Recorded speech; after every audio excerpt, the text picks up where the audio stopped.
The stakes on the poker game between the Dallas Cowboys and Dak Prescott just got higher. I believe that Dak Prescott is going to reset the quarterback market. That Dak Prescott has got an enormous amount of leverage because he can do that. He can say, okay, I'm not going to resign here. Dak Prescott's journey to stardom has been a remarkable story. He was a mid-round pick who made the most of an early opportunity to become a long-time starting quarterback in the NFL, and not just for any team. As the face of the league's most popular franchise, the Dallas Cowboys, Dak Prescott's fame has exploded under a heightened microscope, even by NFL standards.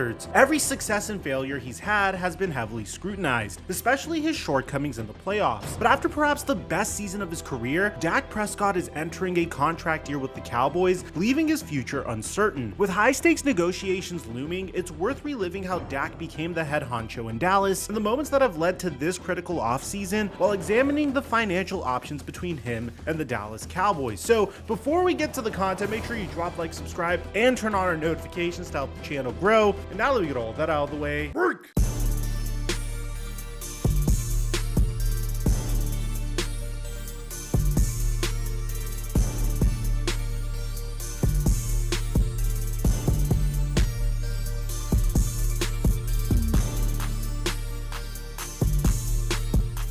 Dak Prescott first got to Mississippi State in 2012, he didn't play very much. He appeared in every game, but as a freshman, he spent the season as the backup quarterback. He was featured mostly as a gadget player that would come in for goal line packages, scoring 4 rushing and 4 passing touchdowns. Dak would become a starter during his sophomore season in 2013. To be honest, he left much to be desired, with just 10 touchdowns and 7 interceptions while playing in a 2-quarterback system. It wasn't until his junior season that he really exploded onto the scene and on NFL draft boards. Dak led the Bulldogs to a 10-2 record and a 6-2 record in the SEC, the program's best record in 15 years. That season featured huge wins over LSU, Texas A&M, and Auburn, with Dak Prescott playing a major role in each game on the ground and in the air. He finished with nearly 3,500 passing yards along with 27 touchdowns and 11 interceptions, while also adding nearly 1,000 rushing yards and 14 rushing touchdowns. The Bulldogs were ranked number 1 in the AP poll for 5 consecutive weeks and earned the number 1 seed in the first ever college football playoff rankings. While late season losses to Alabama and Ole Miss caused them to miss the inaugural playoff, the Bulldogs finished 7th in the final college football rankings, and Dak Prescott had put the world on notice as a legitimate NFL prospect, even finishing 8th on the Heisman ballot while earning a pair of first place votes. He furthered his NFL chances with another strong year as a senior. In 2015, Dak Prescott threw for nearly 3,800 yards while posting a strong 29-5 touchdown to interception ratio. While the Bulldogs couldn't repeat the success of the previous season, they still finished 9-4. And after taking his college team to heights that they hadn't reached in years, Dak Prescott turned his attention to the pros. During the 2016 Senior Bowl, Prescott completed 7 of 10 passes for 71 yards and a touchdown, earning the game's MVP award. Interestingly enough, the Cowboys were one of the teams coaching in that game. When assessing his scouting profile, Prescott had a lot of qualities sought out in NFL quarterbacks. Dak possessed NFL size with good arm strength and an ability to extend plays with his legs and finish them with his arms. However, he also gave teams a pause with a lack of his pocket poise and a need to speed up the pace of his reads and messy footwork. What also hurt his draft stock was his mid-March arrest for a DUI in Mississippi shortly after throwing for 30 teams at his pro day and hosting a camp for more than 200 children. Less than 2 months before the draft, Dak was in the headlines for the wrong reasons, which didn't do him any favors amidst the hype of the 2016 quarterback class. There were ultimately 15 quarterbacks drafted in 2016, more than any year since 2004 and more than any year after it so far. This included Jared Goff and Carson Wentz going 1st and 2nd overall, and Paxton Lynch getting selected as the 3rd first-round QB. 2 days into the draft, 6 quarterbacks had heard their name, and Dak Prescott wasn't one of them. Finally, towards the end of the 4th round, the Dallas Cowboys drafted Dak with the 135th overall pick, making him the 8th quarterback to be drafted in 2016. While the move was viewed positively overall, he was initially expected to be the project backup to Tony Romo, the franchise's all-time leader in passing yards and touchdown passes. Romo had been dealing with some bad injury luck with a broken left collarbone, limiting him to just 4 games in 2015. Dallas won only 1 game without him, which is why they finished 4-12. The Cowboys would draft Ezekiel Elliott 4th overall, with the goal of lighting claiming their dependence on the health of a 36-year-old quarterback. But disaster struck in the preseason, resulting in an injury that changed the Dallas Cowboys forever. In their third preseason game, Tony Romo went down with a back injury. While it initially didn't seem serious, he was later given a timetable of 6 to 10 weeks, thrusting the 23-year-old Dak Prescott as the new starter after a strong preseason. After a 1-point loss to the Giants to begin the season, Dak and the Cowboys went on a tear. Dallas won 11 games in a row with Dak Prescott scoring 24 total touchdowns, with at least 2 scores in all but 2 games during that stretch. Along the way, he shined in the clutch, including a game-winning touchdown pass to beat the Eagles in overtime. Even as Tony Romo rehabbed, owner Jerry Jones suggested that Dak Prescott would remain the starter once Tony Romo recovered, which he eventually confirmed. In a prepared statement, Tony Romo said that while his injury was soul-crushing, Dak had earned the right to start, and the results certainly backed it up. Their last game of the season didn't even mean anything since they had already clinched the NFC's top seed with 13 wins. As rookies, Dak and Zeke made the Pro Bowl along with 3 offensive linemen. Dak also won Offensive Rookie of the Year, edging out his teammate with over 3,600 passing yards along with 23 touchdowns and just 4 interceptions. Add 6 more rushing TDs for the cherry on top and you've got one of the most improbable great rookie seasons in NFL history. Dak would even finish 6th in MVP voting, and even though the Cowboys would lose in the divisional round to the Green Bay Packers as a result of another Aaron Rodgers heartbreak, there was still a lot of optimism for the future because clearly there was a new sheriff in town. The 135th pick was now firmly the starting quarterback, bolstered by Tony Romo's retirement during the following offseason. But the next season didn't yield as favorable results. The Cowboys were dealt tough early season losses in a blowout against the Broncos and close defeats at home against the Rams and the Packers. Emerging from their bye week 2 and 3, Dak and the offense responded, powering 3 straight wins. But the season turned on a dime after the NFL suspended Ezekiel Elliott for 6 games following a domestic violence investigation. In their first 3 games without Zeke, Dak and the offense melted while getting held to single digits in points across 3 straight losses. They tried to climb out of their hole at 5 and 6 with 4 wins over their last 5 games, but it was too little too late. In a division with the 13-win Philadelphia Eagles and a deep NFC that only had 2 wildcard teams at the time, 9 and 7 just wasn't good enough for Dallas to make the playoffs. After ranking in the top 5 in offensive scoring and yards, the Dallas Cowboys fell to 14th in those categories. Dak had 357 yards and 6 touchdowns on the ground, but his passing numbers would take a hit. His completion percentage dropped, and he had 1 less touchdown and 9 more interceptions than his rookie year. The beginning of Dak's 2018 looked like a repeat of his 2017. Halfway through the season, Dallas was 3 and 5, and Dak's completion percentage and turnovers remained at concerning levels. But the Cowboys would make a move that would alter the course of Dak Prescott's career, deciding to trade a first-round pick to the Oakland Raiders in exchange for Amari Cooper. And little did they know that this one move would completely alter the course of their season. Amari Cooper and Dak Prescott clicked almost immediately, and the Cowboys would only lose 2 games for the remainder of the season, including an incredible game-winning drive to beat Atlanta on a last-second field goal and a wild overtime victory over Philadelphia that featured 3 touchdowns from Amari Cooper. Thanks to Dak Prescott's turnaround and Ezekiel Elliott's sustained excellence, the offense did enough to support the Dallas Cowboys' top 10 defense to win the division. In the wild-card round against Seattle, the Dallas defense helped keep the Cowboys in the game, but it was ultimately Dak and the offense that helped them regain the lead. Dak led a touchdown drive capped by an Ezekiel Elliott rushing touchdown early in the 4th quarter and another drive capped by a quarterback sneak touchdown that essentially put the game out of reach. Dallas won 24-22 and Dak had his first career playoff win, but in the divisional round against the Los Angeles Rams, it would be a much different story. Dallas would trail for most of the game, making them extremely one-dimensional, and their comeback proved too little too late in a 30-22 loss to the eventual conference champions. Dak didn't have a bad game, but he came woefully short of carrying his team to a big win. He was later named as an alternate Pro Bowler along with Amari Cooper after the loss. The next 2 years would be some of Dak's most challenging both on and off of the football field. The Cowboys' 2019 season was rough. They began 3-0 thanks to big games from Dak, but they'd lose their next 3 games thanks to an inability to move the ball against the New Orleans Saints. 3 interceptions from Dak against the Packers and a late missed 2-point conversion against the previously winless Jets. They stabilized their season, momentarily winning 3 of their next 4, but soon fell off, losing 4 of their last 6. Even with Pro Bowl seasons from Elliott and Cooper, as well as a career high in passing yards and touchdowns from Dak, Dallas finished just 8-8 and missed the playoffs. They were too inconsistent week to week and went just 2-6 against teams with wins winning records, which led to head coach Jason Garrett's firing after 10 seasons. They would quickly move to hire Mike McCarthy as their new head coach, but they also had to figure out what to do with their starting quarterback. Dak Prescott's rookie contract was up, and the two sides hadn't been able to reach an agreement ahead of free agency. As a result, Dallas used the exclusive franchise tag on Dak in order to prevent him from leaving for nothing, but they still didn't reach an agreement by the July deadline, which meant Dak Prescott would play out the season on a one-year $31 million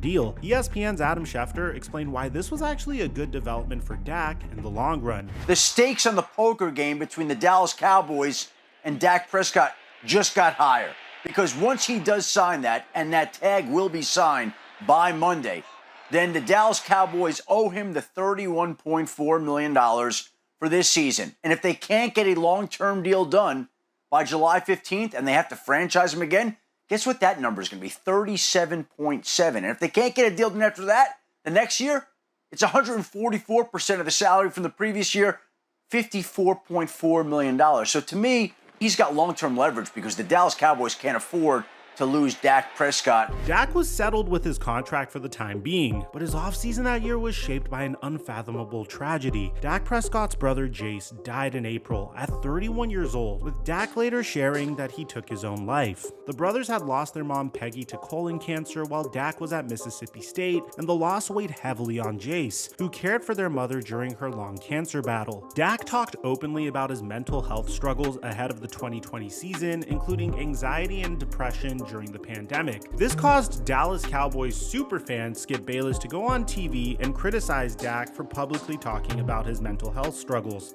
He's the quarterback of America's team. This sport that you play, it is dog eat dog.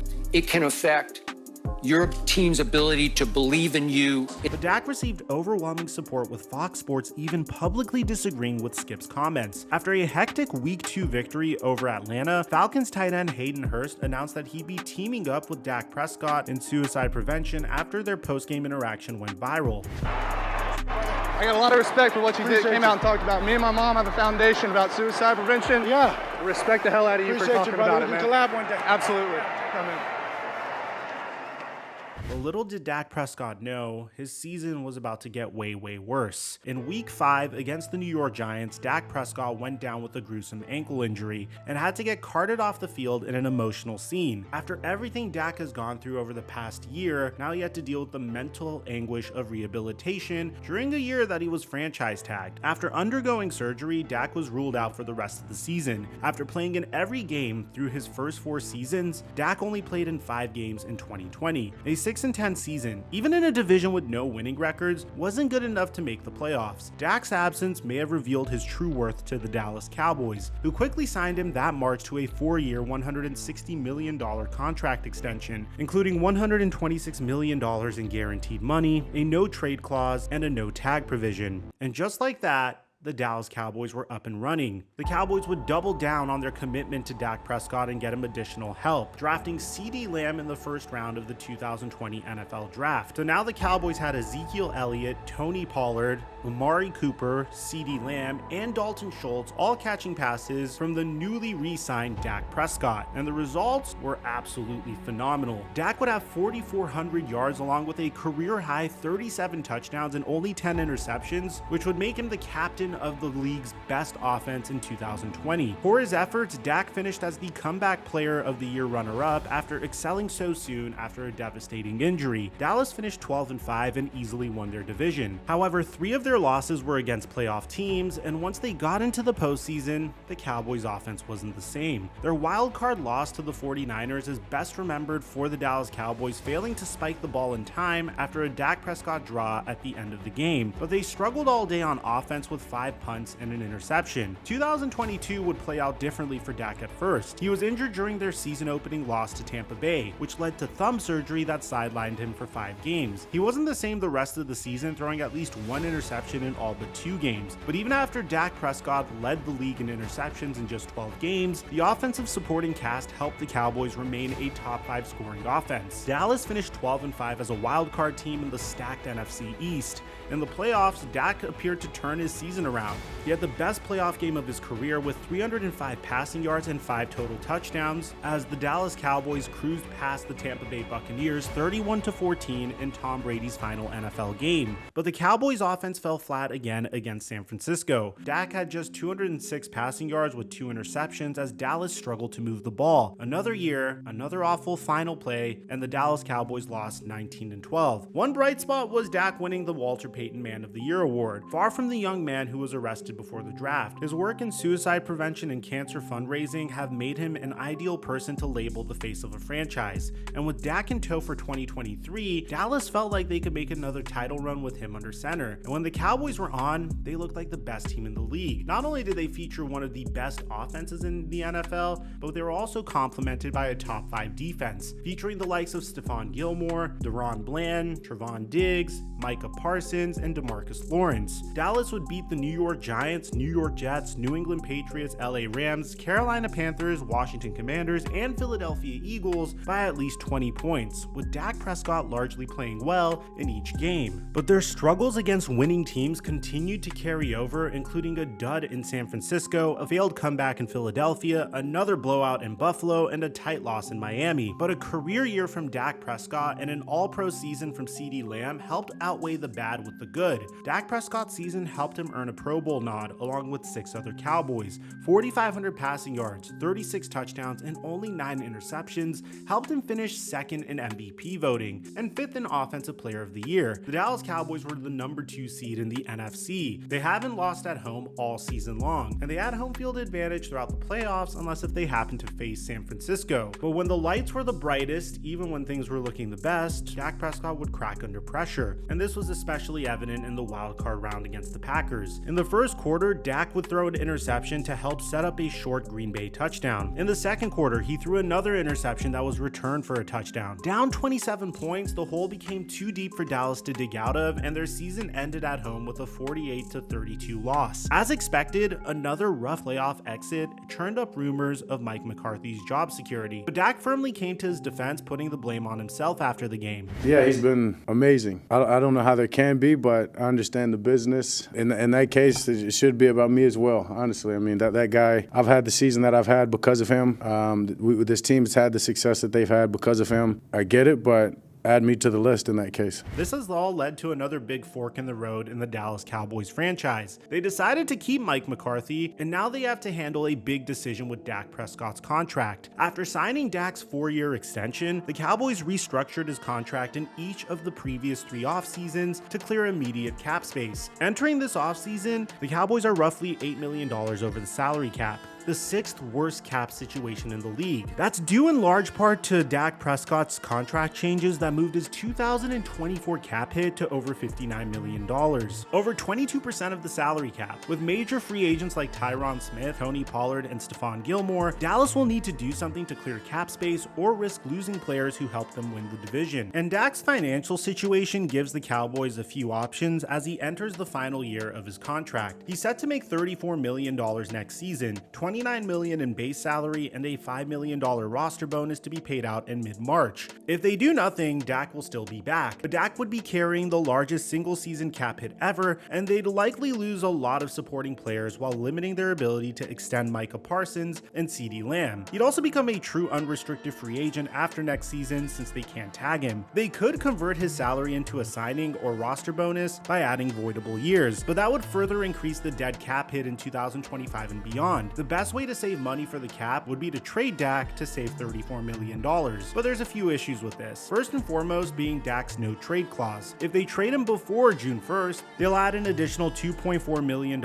in dead cap. If they trade him after June 1st, no 2024 draft picks could be included, and the cap space would be free up after many free agents have already signed. Plus, a team would need to believe in Dak enough to be willing to give him a massive new contract once they acquire him. Meanwhile, the Cowboys don't have another suitable starter on the roster, regardless of Trey Lance's previous draft status. This option doesn't seem nearly as likely, as Jerry Jones expressed interest in keeping Dak and the Cowboys' desire to stay in contention. They could extend him, but at what price? Bleacher Report's Jordan Schultz reported that number could reach $60 million a year. I believe that Dak Prescott is going to reset the quarterback market and get in the vicinity of $60 million this offseason. But would they be extending him because they want to, or would they be extending him because they have to? Giving Dak Prescott $60 million a year would make him the highest paid quarterback in the NFL, a lot for someone who's yet to reach a conference championship game. The Cowboys also have the option to restructure Zach Martin, Trevon Diggs, Aaron Steele, and Donovan Wilson's contract, cut Michael Gallup after June 1st in order to free up some additional cap space. And given that the salary cap has also increased by $8 million a year, there is some flexibility for the Cowboys to get out of this situation. But should they do it?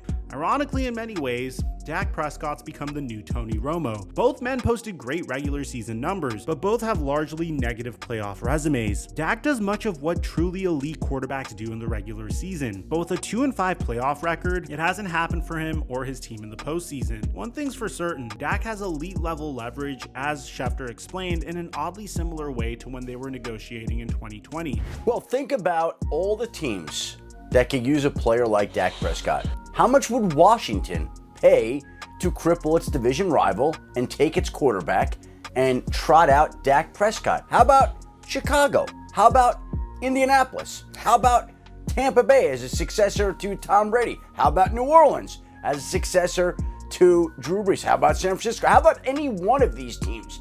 And so the fact that there are so many options tells you that Dak Prescott has got an enormous amount of leverage, because he can do that. He can say, okay, I'm not going to resign here after a year, so you might as well move on from me. All signs right now point to an extension getting done, especially with Dak holding most of the leverage. Extending him to a $60 million a year contract has obvious benefits. They can lower his immediate cap hit in order to retain free agents and extend other core players, while also locking in the cost of the quarterback for the next 3 to 5 years. However, it also means going all in on Dak doing something in the playoffs that he hasn't shown the ability to do yet. Whether Dak is an elite quarterback or not, or whether the Cowboys' recent playoff utility is mainly his fault, is what Dallas needs to weigh as they approach a potential extension. But at the end of the day, it may end up as the Cowboys' only option to maintain their core and be a legitimate contender in 2024. Let me know in the comment section down below. Should the Dallas Cowboys extend Dak Prescott? Aside from that, I'm your boy Mike, and I'm dropping our mic until our next upload.